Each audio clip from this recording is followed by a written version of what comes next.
Pendidikan Agama Katolik dan Budi Pekerti untuk kelas 12 SMA atau SMK. Teman-teman masih dalam satu tema umum, yaitu tentang panggilan hidup.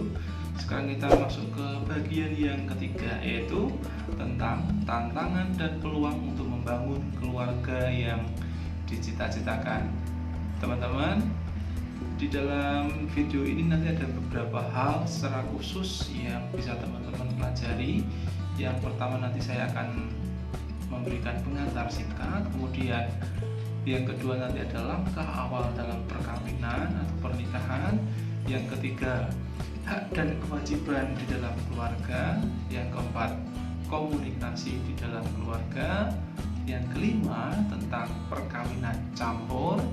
Yang keenam, moralitas KB atau keluarga berencana.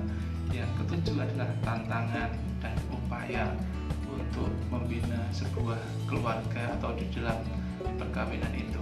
Nah, teman-teman, itu adalah hal-hal yang bisa teman-teman peroleh nanti di dalam video ini. Maka silahkan cermati satu persatu, karena itu merupakan sebuah rangkaian pemahaman untuk mengerti betul bagaimana perkawinan di dalam gereja Katolik. Kita masuk ke bagian yang pertama, teman-teman. Di dalam proses kehidupan ini atau di dalam kehidupan yang sedang kita jalani ini, yang namanya permasalahan itu pasti ada, atau dengan kata lain dikatakan demikian, tidak ada proses kehidupan yang tanpa masalah.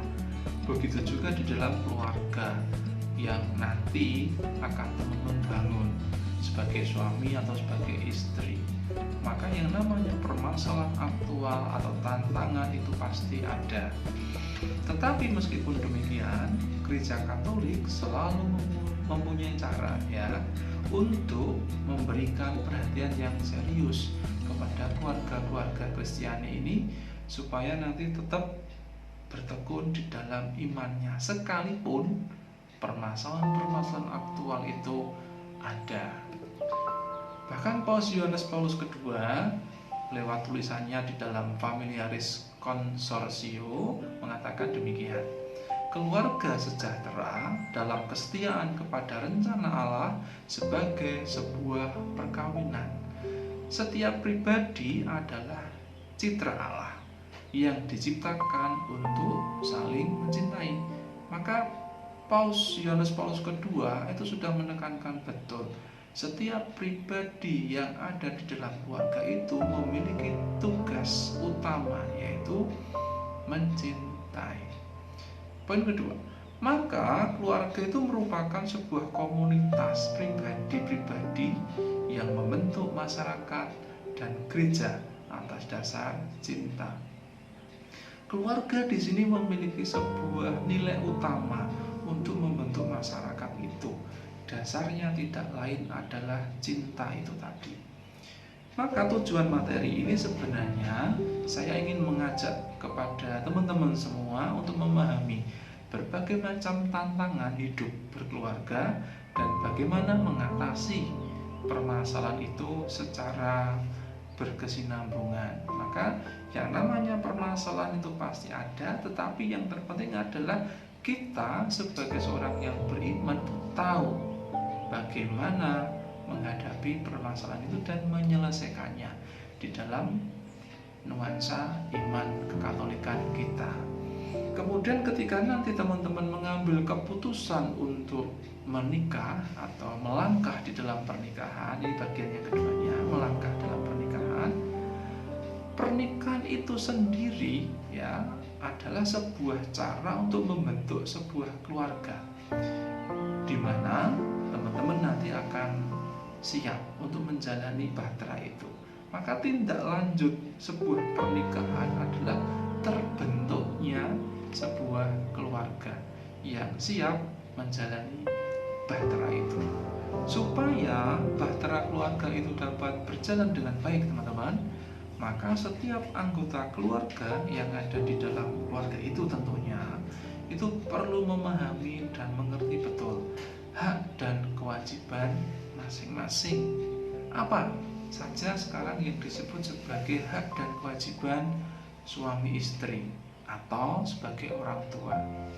Pertama, nanti rujukannya akan saya pakai dari kitab hukum kanonik ya, karena di sana menjadi hukum dasar di dalam perjalanan gereja Katolik ya. Ada rujukan-rujukan dari kitab hukum kanonik atau KHK. Yang pertama, sebagai suami istri itu mempunyai kewajiban dan hak yang sama terkait persekutuan hidup di dalam pernikahan itu. Yaitu rujukannya ke Kanon 1135. Artinya demikian, suami dan istri itu memiliki hak dan kewajiban yang sama terkait di dalam menjalani persekutuan hidup pernikahan Katolik tentunya. Nah, ini adalah tantangan yang pertama. Yang kedua, sebagai orang tua, mereka berkewajiban berat dan dengan sekuat tenaga mengusahakan pendidikan anak, baik fisik, sosial, kultural, moral, maupun religius. Ya, nanti rujukannya ada di Kanon 1136. Kemudian kita akan dibawa kepada yang namanya hak-hak dasar di dalam keluarga. Maka keluarga yang akan teman-teman bentuk nanti sebenarnya memiliki hak-hak dasar. Apa saja hak-haknya? Yang pertama, keluarga itu adalah sel di dalam masyarakat. Maka keluarga memiliki hak dilindungi oleh negara dan mengembangkan diri sebagai seorang pribadi. Ini adalah jaminan dari negara yang menjadi hak masing-masing anggota keluarga. Yang kedua, keluarga itu mempunyai hak untuk hidup dan berkembang apapun kondisinya. Maka poin kedua ini adalah sebuah cara supaya nanti keluarga-keluarga itu dapat semakin bertumbuh dan berkembang. Yang ketiga, keluarga punya hak untuk melaksanakan tanggung jawab di dalam penyaluran kehidupan dan pendidikan. Yang keempat, keluarga punya hak untuk mendidik anak sesuai dengan tradisi keluarga masing-masing dengan nilai religius dan budayanya. Maka setiap keluarga yang memiliki nilai-nilai khas itu punya hak untuk menanamkan nilai-nilai itu kepada anak-anaknya. Nomor 5, keluarga yang miskin dan menderita itu punya hak untuk mendapatkan jaminan fisik, sosial, politik, ekonomi. Yang keenam, orang tua itu memperhatikan dan menghormati martabat anaknya. Sekalipun itu adalah anak, anak pun tetap harus dihormati kemartabatannya sebagai manusia. Nah, teman-teman, di dalam kehidupan keluarga yang nantinya akan teman-teman jalani itu suatu saat nanti, satu hal lain yang perlu teman-teman perhatikan adalah sebuah cara berkomunikasi antara suami dan istri. Maka poin yang sekarang yang akan kita ulas adalah tentang komunikasi itu seperti apa. Tentunya sebuah komunikasi yang sangat intens antara suami dan istri. Nah, ini penting untuk teman-teman ketahui, untuk teman-teman perkembangkan supaya semakin lama komunikasi yang dibangun itu semakin berkualitas. Komunikasi itu menjadi hal yang dasar dan menjadi faktor penting bagi kebahagiaan keluarga. Maka komunikasi antar anggota keluarga itu yang saling mengasihi harus melibatkan hati, jiwa, akal budi, dan kekuatan sepenuhnya. Maka yang namanya komunikasi itu harus dibangun dengan cara yang tulus. Maka orang Jawa mengatakan ojo lamis, artinya apa? Jangan hanya di bibir saja kalau ngomong itu tadi. Jadi harus melibatkan keseluruhan jiwa dan raga kita. Nah, di dalam prakteknya nanti ada berbagai macam jenis komunikasi di dalam keluarga. Yang pertama adalah diskusi. Diskusi itu apa, teman-teman? Diskusi itu bertukar pendapat, pemikiran, ranah diskusi mengarah ke sana. Yang kedua adalah dialog. Dialog itu lebih melihat ke sisi hati, ya, bagaimana rasa perasaannya, emosinya, itu namanya dialog. Saling mengungkapkan isi hati itu dialog. Kemudian bahasa tubuh. Bahasa tubuh adalah sebuah penampakan dari tubuh kita ini yang tentunya dapat memberikan arti-arti tertentu. Artinya begini, kita mungkin tidak memberikan sebuah ucapan-ucapan, tetapi dilihat dari bahasa tubuhnya mungkin kita bisa mengerti, oh dia sedang sedih, oh dia sedang senang, oh mungkin dia sedang khawatir. Itu dapat dilihat dari yang namanya bahasa tubuh. Yang keempat, hubungan komunikasi yang paling intens adalah hubungan seksual. Jadi hubungan seksual ini adalah sebuah cara berkomunikasi suami istri dengan sangat intens. Di sana bukan hanya sekedar rutinitas saja, tetapi sebagai sebuah cara mengungkapkan komunikasi yang baik antara suami dan istri.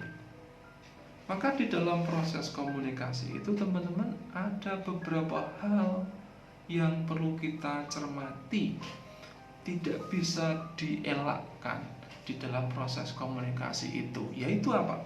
Yang pertama adalah kesediaan untuk mendengarkan. Nah ini kadang-kadang selama ini kita terjebak pada situasi ego. Tolong dong dengarkan aku dulu, tolong dong dan sebagainya, minta kita untuk didengarkan, tetapi kita tidak memiliki kemampuan untuk mau mendengarkan. Nah ini warning yang pertama, ada kesediaan untuk mendengarkan, saling mendengarkan.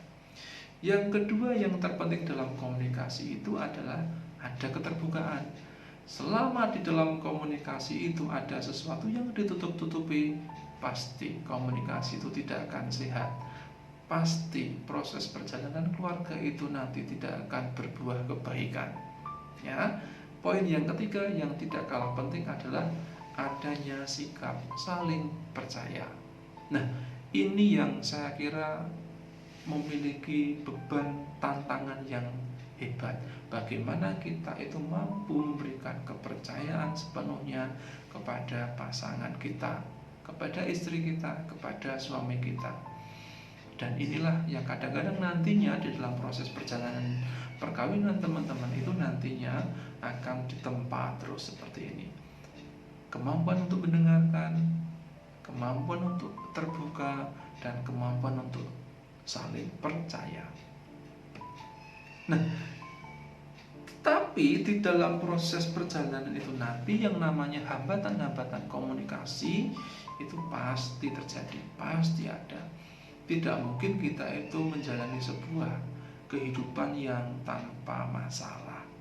Tapi kita harus berani untuk meneliti apa saja kemungkinan-kemungkinan yang terjadi di dalam proses komunikasi itu. Hambatannya apa saja? Kadang yang pertama muncul adalah tentang kepentingan diri sendiri. Wah ini, ketika yang diagung-agungkan adalah kepentingannya diri sendiri, maka yang namanya komunikasi itu nanti menjadi tidak berimbang. Yang kedua adalah emosi yang berlebihan. Wah sering kan teman-teman lalu mendengar atau melihat orang tua atau di rumah yang di dalam proses komunikasi itu memiliki ungkapan emosi yang lalu tidak terkontrol, marah, membanting dan sebagainya. Itu menjadi ungkapan emosi yang berlebihan. Yang ketiga, permusuhan. Nah ini, apakah seseorang yang ada di dalam keluarga itu nanti bisa berkomunikasi dengan baik jika di dalam hatinya ada permusuhan? Bisa tidak? Tidak akan pernah bisa berkomunikasi dengan baik jika di dalam hati ini sedang berkecamuk ada permusuhan. Yang keempat, pengalaman masa lampau yang tidak terpecahkan, yang tidak ada solusinya, yang tidak ada pengampunannya, itu juga akan mengganggu proses komunikasi saat ini. Maka sebisa mungkin yang namanya pengalaman masa lampau itu selesai dengan cara apa? Memaafkannya setulus-tulusnya.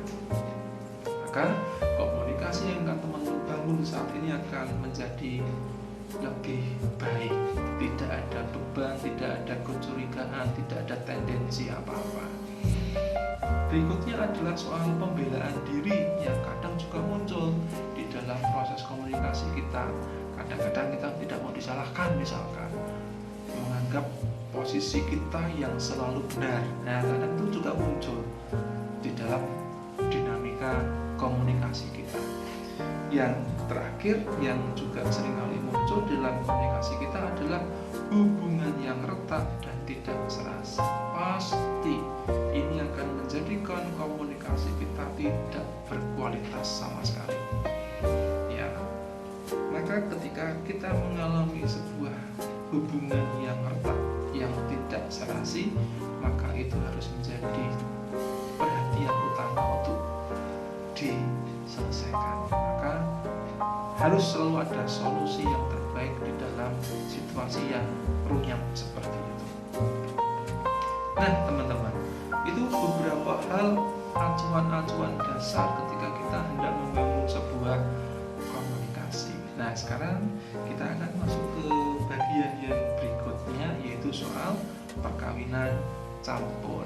Nah, di dalam gereja Katolik itu nanti ada sebuah bisa dikatakan sebuah jalan, ya, di mana gereja Katolik itu memberikan dispensasi terhadap pasangan-pasangan yang kebetulan mau menikah dengan cara perkawinan campur seperti ini. Tapi sebelum jauh ke sana, saya akan membawa ke ranah dasarnya dulu tentang bagaimana sih unek-uneknya gereja Katolik sebelum menghadapi perkawinan campur. Ya, begini.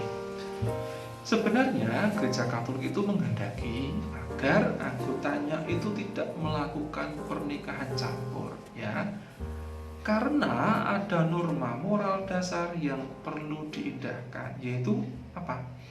Dilarang melakukan sesuatu yang membahayakan imannya. Jadi gereja itu memiliki sebuah kekhawatiran bahwa perkawinan campur itu sebelumnya akan menimbulkan sebuah bahaya iman. Iman dianggap sebagai suatu nilai yang amat tinggi, sehingga perlu dilindungi dengan cinta dan bakti. Inilah yang terus diupayakan gereja Katolik, supaya apa? Setiap orang Katolik itu dapat menjaga imannya, ya, iman kekatolikan itu. Karena apa? Iman itu adalah nilai yang amat sangat tinggi harganya.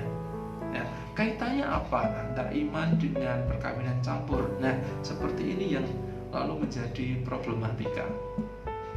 Tetapi di dalam perjalanan selanjutnya, ya, gereja akhirnya juga menyadari adanya kompleksitas dan pluralitas situasi masyarakat di mana orang-orang Katolik itu hidup berdampingan dengan orang-orang non-Katolik. Ya. Gereja akhirnya juga menyadari sampai pada sebuah titik di mana gereja menganggap penting adanya semangat ekumene gereja untuk merangkul dan bekerja sama dengan pihak Kristen yang lain. Ini menjadi alasan yang kedua.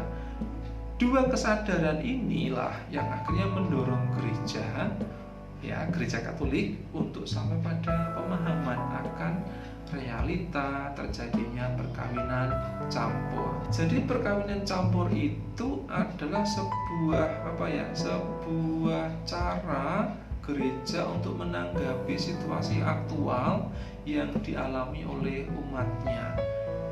Maka dua hal inilah yang menjadikan atau memungkinkan perkawinan campur itu lalu difasilitasi oleh gereja Katolik. Nah, perkawinan campur itu sebenarnya apa, teman-teman? Ya, perkawinan campur itu adalah perkawinan antara seorang yang dibaptis Katolik dengan pasangan yang bukan Katolik. Nah, di dalam gereja Katolik lalu diklasifikasi ke dalam dua hal, yaitu perkawinan campur beda agama, dan yang kedua adalah perkawinan campur beda gereja. Perkawinan campur beda agama itu antara Katolik dengan Kristen, itu perkawinan campur beda gereja. Kemudian untuk perkawinan campur beda agama itu antara seorang Katolik dengan orang yang non-Kristen, bisa Islam, Hindu, Buddha, Konghucu, dan yang lain-lainnya. Ya. Maka gereja Katolik itu memberikan kemungkinan untuk perkawinan campur, karena sebenarnya gereja di dalam proses permenungannya itu ingin membela dua hak asasi. Yaitu apa haknya? Yang pertama hak untuk menikah, dan yang kedua adalah hak untuk memilih pegangan hidup atau agama. Jadi dua motivasi dasar ini yang sebenarnya ingin ditumbuhkan, yang mendasari mengapa lalu perkawinan campur itu dimungkinkan terjadi. Latar belakangnya apa, teman-teman? Kok lantas yang namanya perkawinan campur itu bisa terjadi? Nah, ada beberapa latar belakang sebenarnya kalau kita mau teliti satu persatu. Ya, ini adalah rangkuman saja dari beberapa hal yang bisa kita temui di dalam proses menggereja. Yang pertama, jumlah umat yang terbatas pada suatu tempat itu membuat muda-mudi Katolik sulit bertemu dengan teman yang seiman. Nah, itu kan situasinya kan seperti itu. Yang kedua, perkembangan usia terutama bagi kaum wanita. Maaf nih, mungkin ada teman-teman perempuan yang mungkin sudah sangat berumur tetapi belum mendapatkan jodoh misalkan, tapi suatu saat akhirnya ada yang melamar tapi kebetulan misalkan lain iman. Lantas apa yang terjadi? Seringkali adalah menjadi kesempatan untuk segera menikah. Padahal apa? Di sana kita berhadapan dengan orang yang mungkin mungkin berbeda keyakinan. Ya, lantas ini lalu memunculkan sebuah perkawinan campur nantinya. Yang ketiga, jaminan karakter sosial ekonomi yang lebih baik kadang lalu mengalahkan pertimbangan iman. Maksudnya begini, mungkin nanti teman-teman bertemu dengan orang-orang atau pasangan yang strata sosialnya atau ekonominya, karakternya pun lebih tinggi dari teman-teman. Maka kadang-kadang kalau kita tidak hati-hati, pertimbangan iman itu lalu dinomor duakan. Ya, karena apa? Kita sudah bertemu dengan orang yang dalam tanda petik mungkin stratanya lebih tinggi daripada kita. Lantas yang namanya iman itu menjadi nomor 2. Yang keempat adalah tentang pergaulan yang sudah sampai pada situasi yang terlampau jauh atau hamil duluan. Maka ketika nanti misalkan persoalan ini, misalkan ada orang yang lalu sudah hamil duluan dan keburu harus menikah, nah, maka kekhawatiran gereja Katolik adalah itu tadi, yang namanya iman itu lalu menjadi yang nomor kesekian. Yang penting saya nikah dulu, yang penting ada yang bertanggung jawab. Nah, inilah yang lalu dikhawatirkan oleh gereja Katolik. Orang lalu dengan mudah untuk meninggalkan imannya. Nah, situasi inilah yang menyebabkan orang Katolik itu tidak lagi mampu memegang prinsip iman dan memahami hakikat perkawinan Katolik. Nah, maka permasalahan-permasalahan yang pelik inilah yang kadang-kadang lalu menjadikan orang Katolik itu tidak memahami betul bagaimana sih sebenarnya perkawinan Katolik itu. Bagaimana sih sebenarnya saya harus menjalani perkawinan ini? Ya, karena sebelumnya ada permasalahan-permasalahan itu tadi. Ya. Akhirnya lalu gereja Katolik memberikan sebuah jalan, yaitu jalan perkawinan campur itu tadi. Tetapi perlu diingat teman-teman, perkawinan campur itu bisa terwujud jika pasangan itu mendapatkan dispensasi dari gereja Katolik. Nah, untuk bisa mendapatkan dispensasi maka harus ada syarat-syarat yang terpenuhi. Apa saja syaratnya? Yang pertama, pihak Katolik itu menyatakan bersedia menjauhkan bahaya meninggalkan iman serta memberikan janji dengan jujur untuk sekuat tenaga mendidik anak-anaknya di dalam gereja Katolik. Nah, ini rujukannya ada di Kanon 1125 alinea pertama. Syarat kedua untuk mendapatkan dispensasi, pihak non-Katolik diberitahu mengenai janji-janji yang harus dibuat oleh pihak Katolik, sehingga ia semakin sadar akan janji dan kewajiban pihak Katolik. Ya, rujukannya ada di Kanon 1125 alinea kedua. Syarat yang ketiga, kedua belah pihak memahami tujuan serta sifat-sifat hakiki perkawinan Katolik yang tidak boleh dikecualikan oleh siapapun. Apa sih sifat hakiki perkawinan Katolik? Yaitu monogam dan tak terceraikan. Nah, janji ini seringkali lalu menimbulkan permasalahan jika belum dibereskan terlebih dahulu sebelum menikah.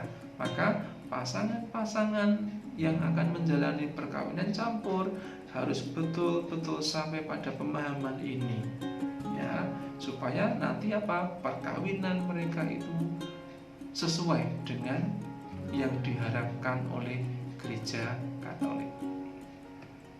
Sekarang kita masuk ke bagian yang berikutnya, yaitu bagaimana Gereja Katolik memberikan seruan moralitasnya tentang keluarga berencana. Nah, latar belakangnya atau selayang pandangnya seperti ini teman-teman. Gereja itu lalu sudah mengklasifikasi tentang metode-metode keluarga berencana atau KB yang disarankan oleh Gereja Katolik. Ya, yang pertama, klasifikasinya seperti ini. Ada yang namanya metode alamiah, artinya pantang berkala, yaitu suami istri tidak melakukan hubungan seksual pada masa subur istrinya. Nah, yang kedua, tentang metode yang kedua yang dicermati oleh Gereja Katolik, ada yang disebut sebagai metode buatan atau mengendalikan keturunan dengan cara kontrasepsi, artinya mencegah pembuahan. Yang kedua, hormonal atau pil KB, suntik, susuk atau implan. Dan yang ketiga adalah abortif, ya, atau menggugurkan janin. Nah, ini metode-metode yang seringkali muncul di dalam masyarakat. Nah, sekarang apa yang menjadi catatan moral dari Gereja Katolik? Gereja Katolik menganjurkan lewat magisteriumnya demikian. Gereja menganjurkan bahwa yang boleh digunakan hanyalah metode yang tidak mengganggu proses alamiah. Maka Gereja Katolik sebenarnya menolak segala bentuk metode buatan, baik yang bersifat kontraseptif, bersifat abortif, dan yang bersifat stimulasi hormonal. Lantas yang dianjurkan gereja apa? Yang dianjurkan Gereja Katolik adalah metode pantang berkala. Seperti yang saya katakan tadi, yaitu dengan meneliti, dengan melihat siklus menstruasi istri, di mana masa off-nya, di mana masa suburnya, dan di mana masa menstruasinya, lalu dihitung untuk menentukan kira-kira kapan ya hubungan seksual itu bisa dijalankan. Ini yang lalu disebut sebagai metode pantang berkala. Apa alasannya sekarang kok gereja lalu memberikan seruan atau himbauan ini? Yang pertama, abortus provocatus itu dilarang karena tidak sesuai dengan moral Kristiani, atau aborsi langsung, ya, tanpa masalah apa-apa bayi langsung diaborsi. Ini yang lalu menjadi larangan oleh Gereja Katolik karena ini melawan moral Kristiani. Yang kedua, metode-metode yang mencampuri atau yang mengganggu fungsi tubuh manusia itu bertentangan dengan kodrat manusia sebagai ciptaan Allah. Itu yang akhirnya diyakini oleh Gereja Katolik. Tetapi sekarang gereja memberikan catatan, ya, beberapa catatan dasar yang dikemukakan oleh gereja. Pertama, yang terpenting adalah tidak merendahkan martabat istri atau suami. Misal adanya paksaan, maka metode apapun sebenarnya akhirnya lalu diserahkan sepenuhnya keputusannya kepada masing-masing pasangan suami istri, asal Ya, asal catatan dasarnya tidak merendahkan martabat istri atau suaminya.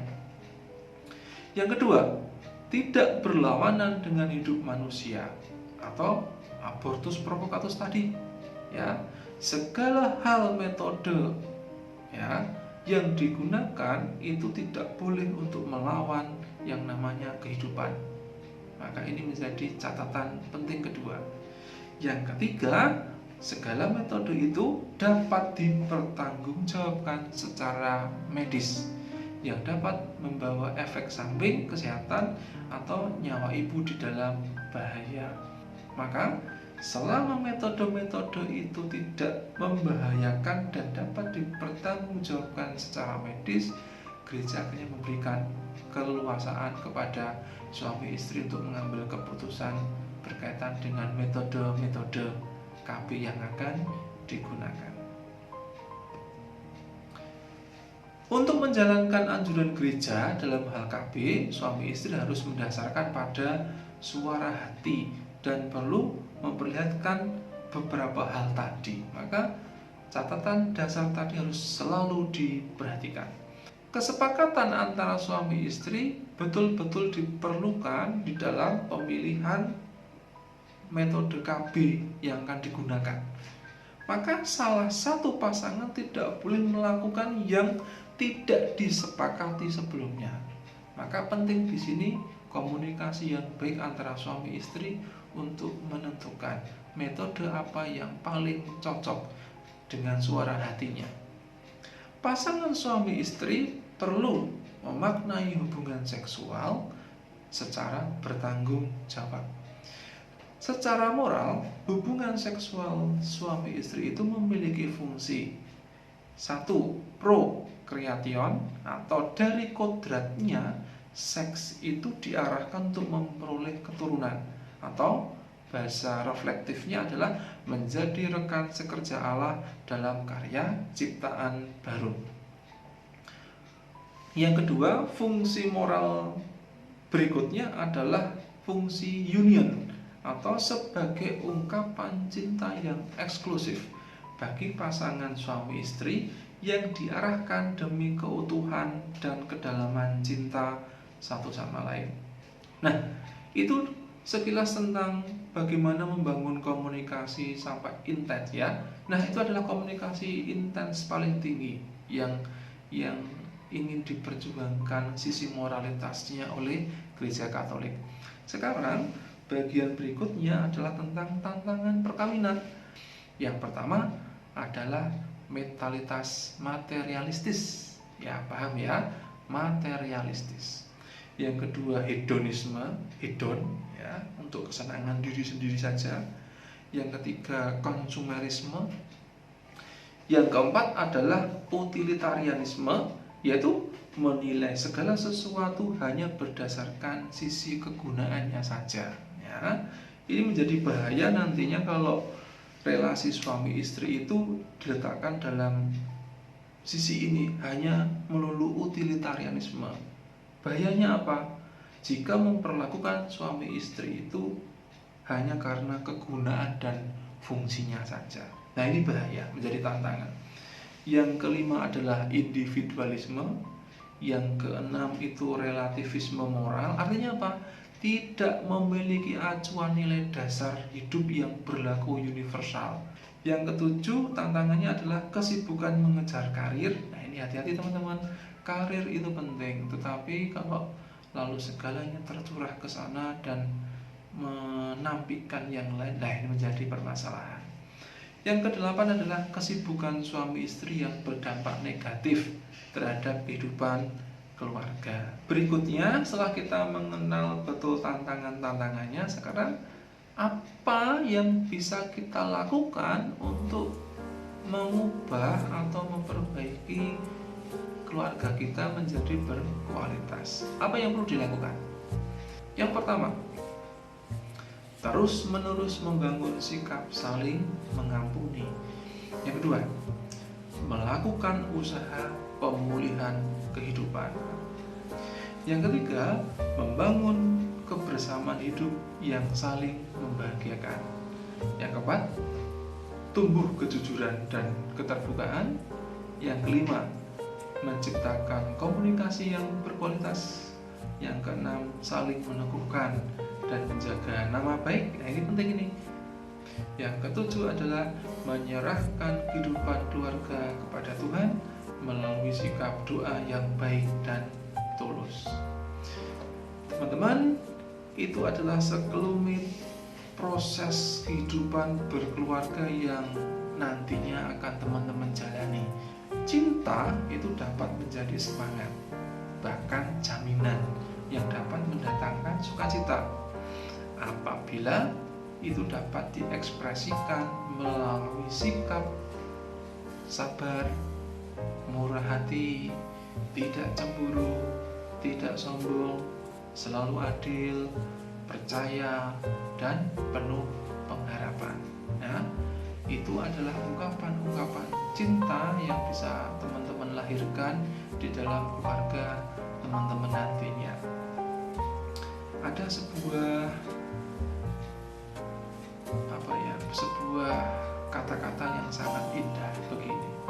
Love is not finding the right person, but is being the right person. Artinya kurang lebih begini. Cinta itu tidak mencari orang yang tepat, tetapi menjadi orang yang tepat. Bagi siapa? Bagi pasangan kita nantinya.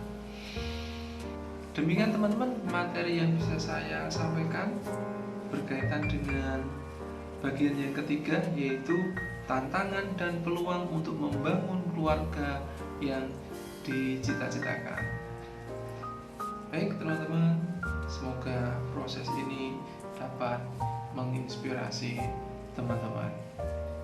Semoga menjadi berkah. Amin.